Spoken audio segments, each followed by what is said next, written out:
How to delete YouTube Kids account. It's very easy. So first of all, open your YouTube Kids, and then from here, what you're going to do is get to your profile settings, for which tap on your profile icon right here. And then from here, tap on the gear-like icon that you can see right here. So after doing that, it will ask you a simple questions just like this. All you need to do is solve it in order to get the setting access. So after solving the equation, here we'll get to the settings of our YouTube Kids, from which you'll have to tap on the profile that you want to delete. For now, I only have this particular profile, which I'm going to delete, so tap on it. And then from here, you'll need to now enter the password of your account in order to verify.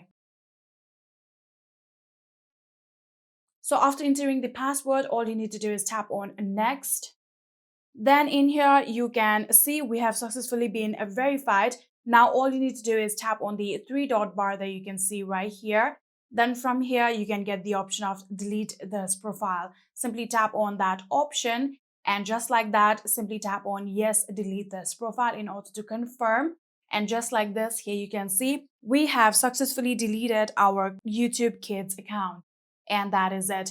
I hope this video was helpful to you guys. If it was, please do not forget to hit that subscribe button and like our video. Thank you so much for watching. See you in the next.